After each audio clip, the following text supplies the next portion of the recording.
है।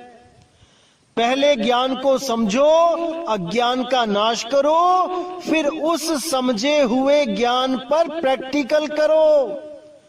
पहले theory clear कर लो, फिर उस पे प्रैक्टिकल करो, तभी निर्णय ज्ञान आएगा सामने, तभी उस प्रैक्टिकल का परिणाम आएगा, जिसको परम मुक्ति कहते हैं। उस परिणाम के आने के बाद आप कभी भी किसी गर्भ में नहीं जाओगे, हमेशा हमेशा के लिए मुक्त हो जाओगे। वैसे तो मैं समझ सकता हूं मेरे भाइयों कि आप हर चीज समझ रहे हैं, क्योंकि पिछले 2 सत्संग जो मैंने किए थे उसके रिगार्डिंग इतने मैसेज आए हैं, इतने फोन आए हैं, उससे पता लग जाता है कि आप लोगों की जो विवेक शक्ति है वो बढ़ती ही जा रही है। और बहुत खुशी भी होती है, क्योंकि मेरे यहां सत्संग करने का एक ही मकसद है कि आपको इतना विवेकी बना दूं कि कोई भी काल का दूत आपको भ्रमित ना कर पाए। बल्कि मैं तो इन सब पाखंडों को जड़ से खत्म करके केवल सुरत को शब्द में लगवाने आया हूं। इसके अलावा सब काल जाल है, कुछ भी करोगे इसके अलावा केवल और केवल गर्भ जून में ही आओगे। भरमते रहोगे, भटकते रहोगे, जन्मते और मरते रहोगे। अगर शब्द में सूरत को नहीं संभाला तो इसीलिए मेरे भाइयों हमेशा ही कहता आया हूं कि केवल एक और केवल एक विधि है परमात्मा को पाने की, वो है विहंगम योग, केवल विहंगम योग। और विहंगम योग क्या होता है मैंने कई बार समझाया है। सीधे सुरती को शब्द में लगाना ही विहंगम योग है, ना कि 2, 3, 4, 5 पड़ाव पार कर करके जाना विहंगम योग है, बिल्कुल नहीं। तो इसी को आज क्लियर करेंगे कि आखिर करना क्या है। कुछ लोग श्वासों पे ध्यान लगाने लग जाते हैं और सोचते हैं कि हम विहंगम योग कर रहे हैं। अरे श्वास तो खुद टूटी हुई है 2 हिस्सों में, एक आती है एक जाती है। किस विहंगम योग की बात करते हो आप? ये तो एक झूला है, कभी ऊपर जाता है कभी नीचे जाता है। सुरती को अडोल शब्द में लगने से रोकता है ये श्वासों का हिंडोला। तो आज की वाणी में यही क्लियर करेंगे कि करना क्या है। तो क्या कहती है वाणी? गुरु संतन को जान के हृदय करे प्रतीत, कहे कबीर सुहंस हवे चली है भव जल जीत। यानी जो गुरु, जो संतों को जान के, उनको पहचान के, उनके दिव्य ज्ञान को समझ के जो अपने हृदय में प्रतीत कर ले, विश्वास कर ले, वो हंस गति होकर यानी नीर क्षीर का निबेरा करके सत्य को जानकर इस भव जल को जीत के चले जाते हैं। और जो संत को नहीं समझ पाते, संतों के ज्ञान को नहीं समझ पाते, इसी दुनियावी मनमुखी अज्ञान में उलझे रह जाते हैं, वो कभी भवसागर पार नहीं हो पाते, क्योंकि वो भवसागर को समझ ही नहीं पाते कि भवसागर होता क्या है। कोई कहता है भवसागर ही भगसागर है, भग। अरे मेरे भाई, भव सागर ये देह है, इस देह को जानो। ये देह किन तत्वों से बनी है? उन 5 तत्वों में अगर आपकी सुरती रमती है तो समझ लो आप भव सागर में ही हो। अगर आप श्वासों पे ध्यान लगाने लगे हो, श्वासों का अजपा जाप जपने लगे हो, तो आप भवसागर में ही हो। अगर आप त्रिकुटी में ध्यान लगाने लगे हो, इंगला पिंगला सुषमना में ध्यान लगाने लगे हो, तो भवसागर में ही हो आप। अगर आप नाभि में, कंठ में, हृदय चक्र में, मूल चक्र, गुदा चक्र में ध्यान लगाने लगे हो, नाम जपने लगे हो, तो भवसागर में ही हो आप भवसागर पार नहीं हो सकते। तो आगे कहते हैं, सतगुरु तहां आरती करही, सब तज जहां जाए पग धरही, चरणामृत साधन को लीजे, मुख पूजा कर अचवन कीजे। यहां कबीर साहब समझा रहे हैं कि जहां पर भी सतगुरु जाएं, वो गुरु जो सत्य का प्रचार कर रहा है वो भी सतगुरु होता है। कोई इस भ्रम में ना रहे कि केवल कबीर साहब को ही सतगुरु कहते हैं। ठीक है, सतगुरु कहते हैं, सत साहिब कहते हैं, लेकिन जिसको कबीर साहब चुन लेते हैं अपना प्रचार करने के लिए, वो भी सतगुरु ही होता है, वो असतगुरु नहीं होता है। इसको अच्छी तरह समझ लो। सतगुरु सोई सतनाम बतावे, बाकी गुरु कोई काम ना आवे। अब जो सतनाम है वो क्या है, उसको जानना है। उसको जनवाने वाला गुरु ही सतगुरु है। अब कुछ लोग क्या करते हैं, जो सोहंग के पुजारी हैं, वो सतनाम को सोहंग फिट कर देते हैं कि सतनाम ही सोहंग है। लेकिन कबीर साहब क्या कहते हैं, सोहंग सोहंग जपी मुआ, व्यर्थ जन्म गवाया। यानी सोहम सतनाम नहीं है। तो क्या है सतनाम, इसको जानना है। असल में सतनाम और कबीर साहब एक ही चीज है, लेकिन ये अज्ञानी गुरु नहीं समझ पाते इन बातों को। इसीलिए इन लोगों से बचने को कहा है कबीर साहब ने।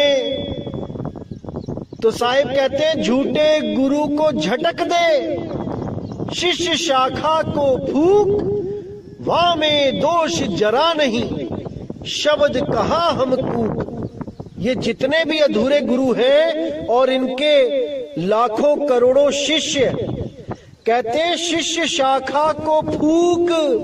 ये लंबी लंबी लाइनें लगी हैं, फूक दे उनको, मतलब मोह भंग कर दे अपना वहां से कि देखो मेरे गुरुजी के पास कितनी संगत है, 1 करोड़ 2 करोड़ 5 करोड़।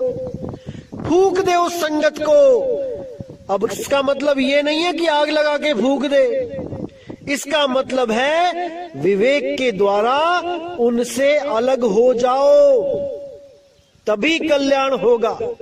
अन्यथा उन्हीं भेड़ की लाइनों में आप भी एक भेड़ बनके शामिल हो जाओगे। इसीलिए विवेक दिया जाता है ताकि आप उन भेड़ों की लाइनों से अलग खड़े नजर आओ। इसीलिए विवेक दिया जाता है। तो साहिब ने यहां पे साफ कह दिया कि जहां भी सतगुरु मिले उनकी आरती करो, उनके ऊपर तन मन धन निछावर करो, क्योंकि वही एक ऐसी हस्ती है जिनकी आपने सेवा करनी है। इस दुनिया में सतगुरु के अलावा और कोई इस लायक नहीं कि आप तन मन धन से उनकी सेवा करो। कुछ लोग सोचेंगे कि माता पिता क्यों नहीं, ठीक है, माता पिता की भी सेवा करनी चाहिए, लेकिन माता पिता और सतगुरु का कोई मेल नहीं है। कबीर साहब कहते हैं, माता पिता मिल जाएंगे 184 माही, सत भक्ति गुरु बंदगी फेर मिलेगी नहीं। यानी माता पिता तो हर जून में मिल जाएंगे। अगर आप गाय भेड़ बकरी भी बन जाते हो तब भी माता पिता आपको मिल जाएंगे, लेकिन किसी जून में सत भक्ति सेवा बंदगी नहीं मिलेगी। इसलिए इस जन्म में सतगुरु की सेवा कर लेनी चाहिए। तो आगे कहते हैं, चरणामृत साधन को लीजे, मुख पुजाकर अचवन कीजे। यानी गुरु का चरणामृत लेना चाहिए और साधना करनी चाहिए। चरणामृत लेने का बहुत बड़ा महत्व होता है। इससे साधना में लगन लगती है, साधना बहुत अच्छी बनने लग जाती है गुरु का चरणामृत लेने से। तो ध्यान देने योग्य जो बात है यहाँ पे, कि यहाँ पे सतगुरु की आरती करने को, उन पे तन मन धन अर्पण करने को, उनका चरणामृत लेने को और भोजन करवा के उनका मुख साफ करने के लिए पानी देने को, ये सब जो बातें बताई गई हैं, ये किस गुरु के बारे में बताया गया है ये जानना है। जैसे कि आपको पता है कि कबीर साहब तो 5 तत्व के हैं नहीं जो वो भोजन करेंगे, क्योंकि वाणी भी प्रमाणित करती है कि पानी से पैदा नहीं श्वासा नहीं शरीर, अन्न आहार करते नहीं वाको नाम कबीर। तो जब कबीर साहब अन्न आहार करते नहीं तो यहाँ पे सतगुरु किसके लिए लिखा गया है, विचार करना है। क्योंकि कई YouTube चैनल में ऐसे मनमुखी लोग सत्संग करने लग गए हैं और अपनी मनमुखी बातें बता के आप लोगों को भ्रमित करने लग गए हैं कि कबीर साहब के अलावा सतगुरु कोई लगा ही नहीं सकता। अरे यहाँ स्वयं कबीर साहब सतगुरु की उपाधि दे रहे हैं उस गुरु को, और उसका चरणामृत लेने के लिए भी बोल रहे हैं और उनको भोजन करा के सेवा करने के लिए भी बोल रहे हैं। तो इसको अच्छी तरह समझ लो मेरे भाइयों, क्योंकि ऐसे निगुरे लोग आपको भी निगुरा बनाने में कोई कसर नहीं छोड़ेंगे। ये तो चाहते ही हैं कि जैसे हमने कोई गुरु धारण नहीं किया वैसे ही आप भी ना करो। बातें तो करेंगे ये लोग कबीर साहब की, लेकिन गुरु से नफरत करवा देंगे। जबकि कबीर साहब ने साफ बोला है कि बिना गुरु के ज्ञान नहीं हो सकता। परमात्मा और गुरु अगर एक साथ भी खड़े होकर दर्शन दे दे तो गुरु के पहले चरण छुओ, साफ बोला है। लेकिन ये बातें इन लोगों के दिमाग में नहीं जाने वाली, क्योंकि ये अपने ही मन के द्वारा पूर्णतः भ्रमित हो चुके हैं, अपने ही मन से भ्रमित किए जा चुके हैं। अभी इनको यही नहीं समझ में आ रहा कि जो इनके अंदर से एक आवाज आती है कि नहीं गुरु धारण नहीं करना चाहिए, ये आवाज किसकी है। जिस दिन ये लोग इस आवाज को समझ गए कि किसकी है, उस दिन इनको रोते नहीं बनेगा। अभी तो हंसते हैं ये लोग, लेकिन जब इनको समझ में आ गया कि ये काल अंदर से प्रेरणा दे रहा था कि गुरु धारण मत करना, और इन्होंने उस काल की आवाज को मान लिया और इन्होंने जीवन भर गुरु नहीं धारण किया और केवल किताबें पढ़ के अपने आप ही उस सिद्धांत तक पहुंचने की कोशिश करी, जिसके लिए कबीर साहब ने कहा है, कोटि जन्म का पंथ था पल में दिया पहुंचाए, सतगुरु बड़े दयाल हैं जो भेद दिया बतलाए। वो सतगुरु भेद बताता है, ये किताबों से भेद नहीं पता चल पाता, क्योंकि किताबों में वो भेद दिया ही नहीं गया है। 33 अरब ज्ञान हम भाखा, मूल ज्ञान गुप्त कर राखा। इन ग्रंथों में वो है ही नहीं जो तुम सोच रहे हो कि ग्रंथ को पढ़ के मुझे मूल ज्ञान समझ में आ जाएगा। इसलिए मेरे भाई विवेक लगाओ, विचार करो, अभी समय है, और ऐसे लोगों के चंगुल में मत फंसो। साहिब बंदगी। तो आगे साहिब कहते हैं, गुरु की दया निरखत रही, निंदा रूप न कबहू करई। नी अक्षर सुमिरो चितलाई, जासो आवा गमन नसाई। कि गुरु की दया हमेशा निरखते रहिए, वो जरूर होगी, वो दयाल आप पे जरूर दया करेगा। निंदा रूप न कबहू करई, कभी सपने में भी गुरु की निंदा नहीं करनी है। नी अक्षर सुमिरो चितलाई, उस नी अक्षर नाम को हमेशा याद करते रहो, उसमें अपना सुरती को टिकाते रहो। जासो आवागमन नसाई, जिससे आपका आवागमन सदा सदा के लिए समाप्त हो जाए। नी अक्षर को निरखे भावा, देह छोड़ सतलोक सिधावा। गुरु के वचन सोच कर माना, नाम बिना मिथ्या जग जाना। और न देख और नहीं पेखे, निस दिन पल पल नाम विवेक है। तो यहां पे बिल्कुल क्लियर कर दिया कि केवल भाव निअक्षर के लिए होना चाहिए। इन अक्षर ज्ञान के लिए कोई भाव मन में ना रखे कि कोई मंत्र मिलेगा तब मैं पार होऊंगा। वो अकह अनाम है, वो निअक्षर नाम है। केवल भाव उसी के लिए होना चाहिए। देह छोड़ सतलोक सिधावा, इस देह को त्याग के हमेशा के लिए उस निअक्षर में इस सुरत को समा जाना है। गुरु के वचन सोच कर माना, नाम बिना मिथ्या जग जाना। गुरु के वचन को समझ बूझ के विचार करके मान के इस दुनिया को झूठ समझ के हमेशा के लिए मोह रहित हो जाना है, तभी बात बनेगी मेरे भाई।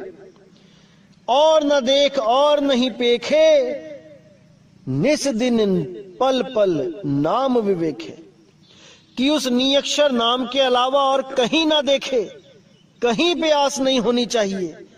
पल पल उस नाम से विवेक करके उसको प्रकट करे, विवेक करके उसको जाने, तभी बात बनेगी। छूट पसारा देख जग, करनी दे बताए। एक नाम कह जान के, तामै रह समाए। बिल्कुल क्लियर कर दिया साहिब ने कि ये सारा जग का जो पसारा है, इसको झूठा समझ के दूर कर दो। और उस एक नाम में, केवल एक नाम, 7 8 10 नाम नहीं कि कोई ओम कलियम हरियम से जुड़ के बैठ गया, कोई ज्योत निरंजन ओंकार आरंकार से जुड़ के बैठ गया, कोई किसी नाम से, कोई किसी नाम से। साहिब ने केवल एक नाम की बात करी है। एक नाम कह जान के, तामे रहे समाए।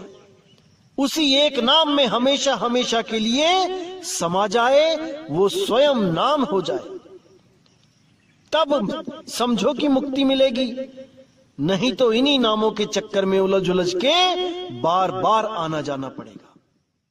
तो आगे साहिब कहते हैं, करम भरम की छोड़ ही आशा, एक नाम सो कर विश्वासा। कुल की लज्जा भरम न सावे, ऐसी रहनी साध कहावे। यह विधि सो तुम पंथ चलाओ, जन्म जन्म को पाप न साओ। वंश तुम्हार लोग कह जाई, नाम बिना बूढ़ी दुनियाई। नाम जान सो वंश तुम्हारा, बिना नाम बूढ़ा संसारा। नाम पार नहीं वेद न पावा, नेति नेति कर सब गह गोहरावा।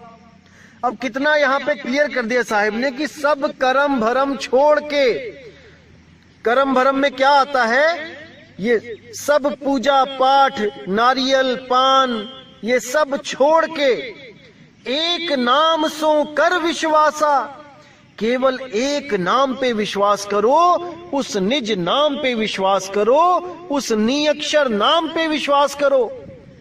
ना कि नारियल फुड़वा के 5 नाम जपने के लिए दे दिए। अरे जब परमात्मा एक है तो उसका नाम भी एक है, इतना भी नहीं समझ पाए तो क्या कहते हैं, कुल की लज्जा भरम न सावे, ऐसी रहनी साध कहावे। वो ये भी ना सोचे कि मैं राजपूत हूं, मैं ब्राह्मण हूं, मैं कोई बानिया हूं, किसी समाज का हूं।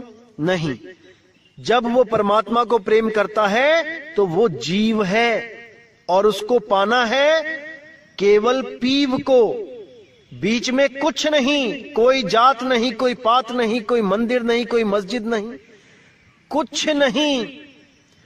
यह विधि सो तुम पंथ चलाओ, जन्म जन्म को पाप नसाओ। इस विधि से तुम पंथ चलाना धर्मदास, और जन्म जन्म के लोगों के जो पाप हैं उनको नष्ट करवा देना। वंश तुम्हारा लोक कह जाई, नाम बिना बूढ़ी दुनियाई। नाम जान सो वंश तुम्हारा, बिना नाम बूढ़ा संसारा। कि जो भी तुम्हारे वंश में आएगा वो तर जाएगा। किस वंश में? गुरु शिष्य वंश में, ना कि गुरु पुत्र वंश में। नाम बिना बूढ़ी दुनियाई, नाम के बिना सारी दुनिया बूढ़ेगी यानी डूबेगी। नाम जान सो वंश तुम्हारा, जो तुम्हारा अके अनाम, वो नियक्षर नाम जानता है वही तुम्हारा वंश है। जो ये 5 नाम देते हैं ये तुम्हारा वंश नहीं है, ये काल घुसा हुआ है तुम्हारे वंश में। तो साहिब कहते हैं नाम जान सो वंश तुम्हारा, जो तुम्हारे नाम को जानते हैं वही तुम्हारा वंश है। बिना नाम बूढ़ा संसारा, बिना नाम के सारा संसार भी बूढ़ेगा, और ये जो गद्दियों पे बैठे हैं 5-5 नाम देते हैं ये भी बूढ़ेंगे, क्योंकि ये भी संसारी गुरु हैं। ये तुम्हारे वंशज नहीं हैं, ये केवल नाम के वंशज हैं, काम के वंशज नहीं हैं। नाम पार नहीं वेद न पावा, नेति नेति कर सब गोहरावा। कि इस नाम को वेद भी नहीं जान पाए। और जो ये गुरु लोग वेदों की दुहाई देते हैं कि वेदों में कबीर साहब ने साधना बताई है वेदों के द्वारा, ये सब झूठ बोलते हैं। कबीर साहब तो कहते हैं वेद हमारा भेद है, हम वेदन के माही, जौन भेद से मैं मिलूं, वेद हूं जानत नहीं। जब वेद जानते ही नहीं है तुम उसको खोल ही क्यों रहे हो? खोल के भी क्या मिलेगा अगर कहीं चंद अक्षर ढूंढ भी लिए कबीर कबीर कबीर लिखा हुआ, तब भी वो जानते नहीं है कबीर को। खोलना ना खोलना एक बराबर है। तो जब हम वेद पुराण गीता और भी कई ग्रंथ जब हम पढ़ते हैं, तो जैसे मैंने पुराण में भी दिखाया था कि वहां पर सोहंग नाम दिया हुआ था, मंत्र दिया हुआ था, और उसके कई हजार जाप करने की बात की गई थी। इसी प्रकार कई हजार जाप करने के बाद सोहंग के तब जीव ब्रह्म अवस्था को प्राप्त होता है। अब कुछ कबीर पंथी भी ऐसे हैं जो सोहंग नाम से, सोहंग अजपा जाप जपवा के परमात्मा प्राप्त करने का दावा करते हैं और श्वासों पे ही ध्यान लगाते हैं, श्वासों को ही सत्य मानते हैं, और ये दावा भी करते हैं कि कबीर साहब ने हमेशा श्वासों पे ही ध्यान लगाने की बात करी है, जबकि वो सत्य को नहीं जानते। कबीर साहब ने तो श्वासा को बंधन बोला है कि इस सांस के द्वारा ही जीव बंधन में है। अगर इस सांस से वो अपने आप को अलग कर ले तो इस जीव को पकड़ने वाला कोई नहीं। ये सुरती हमेशा के लिए जीव अवस्था से पीव अवस्था में प्राप्त हो जाएगी, चली जाएगी। लेकिन ये लोग नहीं जान पाए कि कैसे अलग करना है, और जो गांठ पहले से ही पड़ी हुई थी उसी गांठ को और मजबूत करने में लग गए, जबकि गांठ खोलनी थी।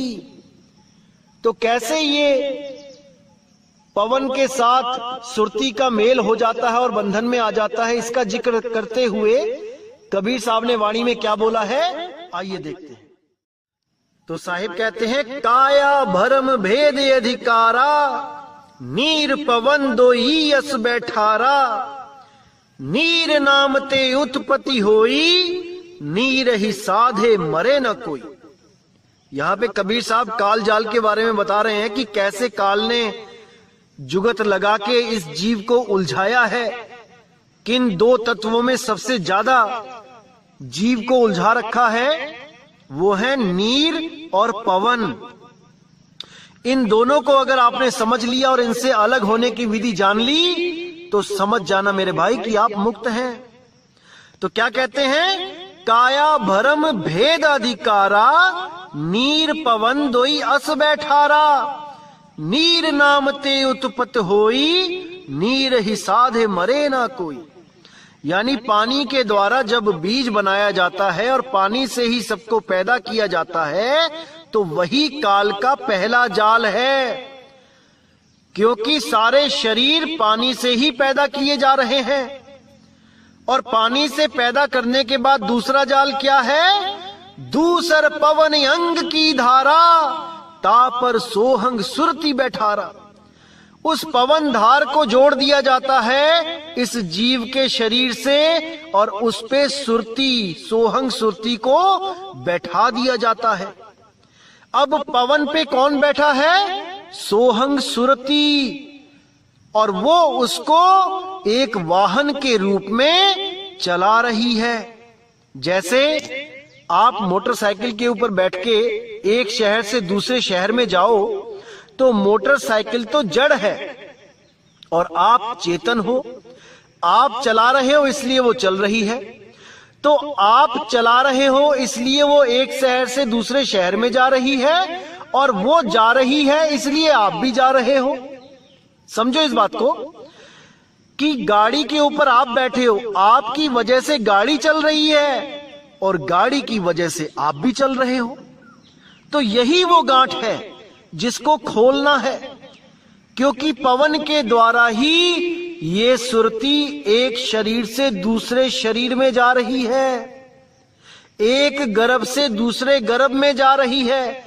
जिस गुरु ने दोबारा आपको इसी पवन से जोड़ दिया, ये कहकर कि तुम इस पवन से जुड़ जाओ, इस पवन से साधन करो, सुरती लगाओ इस पवन पे, तो समझ जाना मेरे भाई कि आपको उसने एक और गांठ में जोड़ दिया है। गांठ खोलने की जगह एक और गांठ मार दी वहां पे। अब आप सारी उम्र अलग नहीं हो सकते। इसीलिए सतगुरु क्या करते हैं, उस गांठ को खोल देते हैं।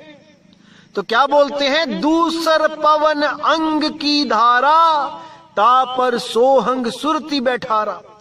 पवन भेद है अगम अपारा, आदि अंत सब कीन पसारा।